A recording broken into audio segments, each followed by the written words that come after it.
Well, hello there. This is the Babbling Boomer YouTube channel, and we just kind of babble about whatever we want because we've been around quite a while. And usually Mrs. Boomer is here, but she's off actually on the couch right over there watching, waving. But and she's not going to be a part of this because she's really not interested in it. But this one is for potato farm, and I don't know how many of you are potato farmers. If you have a garden at your place, and I would suggest that might be a good idea, then chances are you like growing potato. And so, dirty glasses. So I've discovered something that evidently nobody knows and it's really changed my whole approach to growing potatoes. And I'm so excited about it. So I've got a new box of potatoes here, seed potatoes, and this is from Mountain Valley Organic in Eastern Washington. So if you know much about Washington State, you may not care because it's like out there in many ways. But Western Washington is a bunch of tech companies, and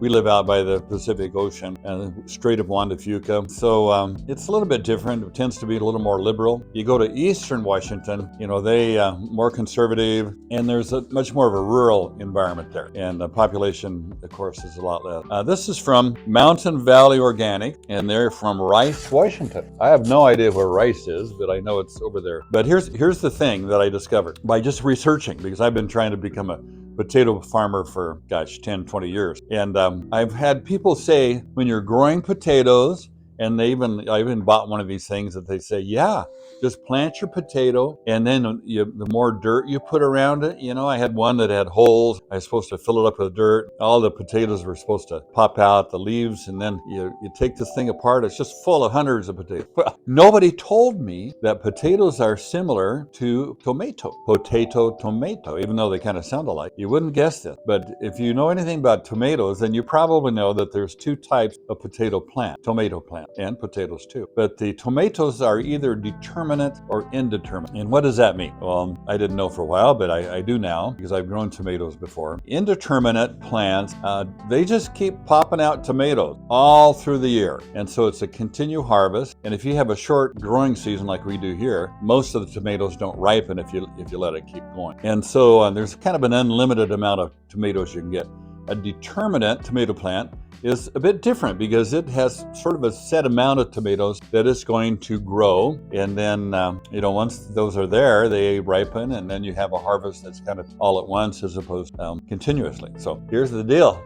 True of potatoes too, and nobody knew that around here. I mean, we were talking to a bunch of master gardeners, their little booth at the courthouse, because we had a question about pruning our grapes, and so I said, hey, do you guys know anything about potatoes? Oh, everybody is a potato farmer, just like everybody's a painter. Very few really good. So I explained the difference, and they didn't have a clue, because I had been trying to just get a seed potato like at the grocery store in the spring. And I do this method of mounding the dirt up. And I spent a lot of time, and it didn't matter how much I mounded the dirt up.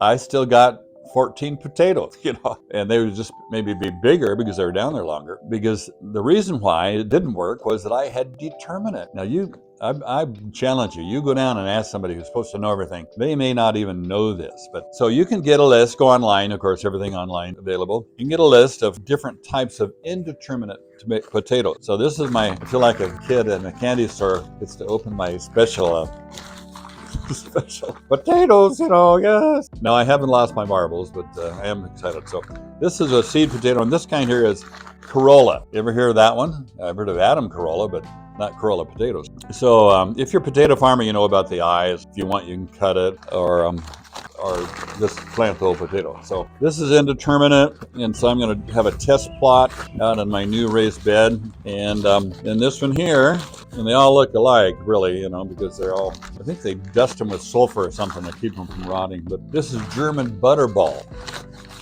Jawohl, Herr Kommandant. And this last one here, and so these are supposedly indeterminate potatoes. And so, by golly, it looks like those other two. And this one is Elba.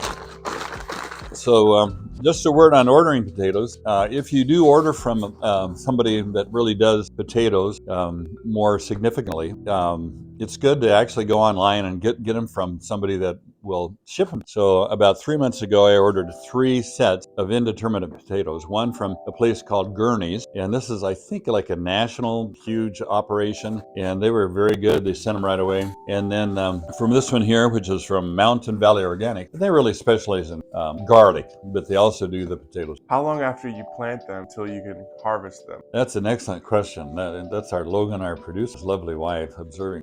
So let me get to that in just a minute. So these folks, they just got here today, so that's why I'm all excited about it. And but the third company that I ordered, and I paid, I think, like $25-30 for, another 3 different varieties of indeterminate. Kennebec, I think, was one, and they just never came. You know, I got the notice, your potatoes have shipped. And they're like, no, that was like 6 weeks, and I actually can't remember who they were. So I'll definitely not order from them again. But I like these people, and Gurney's, even though they're a big organization, they produce just fine also. Okay, so what they suggest on indeterminate, and can they see my knee? Yeah. Okay, so I did one on my knee, so I'm still recovering from a total knee operation. Forgot I had my ice pack. Feels good. So what was I talking about? Yeah, where am I? What are these lights? Oh yeah, what they recommend is that if you have a long growing season, which we don't, but let's say if you live in kind of mid-America, Iowa, let's say you have a long growing, then you should mound the dirt 4 times. So when you plant the potato, you plant it deep, then you have dirt on the side, and then as soon as it pops up, the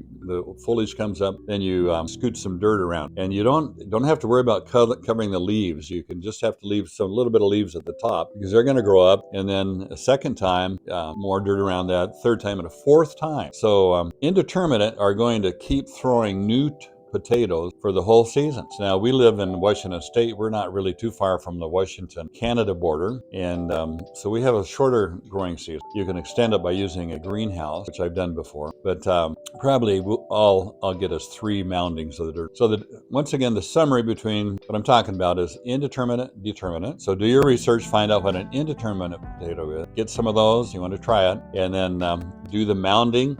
And the difference is at the end of the season, say if you have Yukon Gold, which are marvelous potatoes, one of my favorites, you're still only get like 14 potatoes, no matter how much you mound and how much you water and all that stuff. You know, might get some nice sized ones, and it produces pretty well. But on a Kennebec or a Corolla that are indeterminate, if you, depending on how long the growing season is, if you are faithful to mound those 3-4 times, you might get 30 or 40 potatoes. That's what I'm banking on. I don't know that for sure because this is the first year that I've done it. So when we get back to potato harvest, I'll have another one of these Babbling Boomers thing and let you know how. So thanks for watching today. It's always fun, and I hope you have a great week. Yeah, got a question? Oh, your question, yeah. You can actually harvest, it's what they say, as soon as the blooms come on, like they'll have little flowers that pop up. As soon as those are there, then that means you're laying down potatoes, and you can always harvest new potatoes. So new potatoes are the ones at the top, especially if you're doing indeterminate. You just kind of get your fingers down there, feel around and pop them off. And these are the little round ones like that. But really, if you're looking for a massive harvest, which I am, I'm going to wait as long as I can until finally the greenery kind of, you know, it doesn't matter how much you water it, the greenery dies anyway. Then you leave it in the ground. So it could be anywhere but 2 to 4 months. And what are these potatoes that you bought good for cooking? Are they good for stews or? No, they're good all around. They're good for baking. Of course, I haven't tried any of these because these are not common. Usually you go to the grocery store, you get a red Lesota, you get a Burbank or a Russet, you get a Yukon Gold. What are you familiar with any potato type? Is that? Yeah. I've heard those are good for stews. Stews, finish, and you kind of have to experiment on which ones they are. So anyway, now we're done. Thanks for watching, and who knows, maybe you too can become an enthusiastic, indeterminate potato farmer.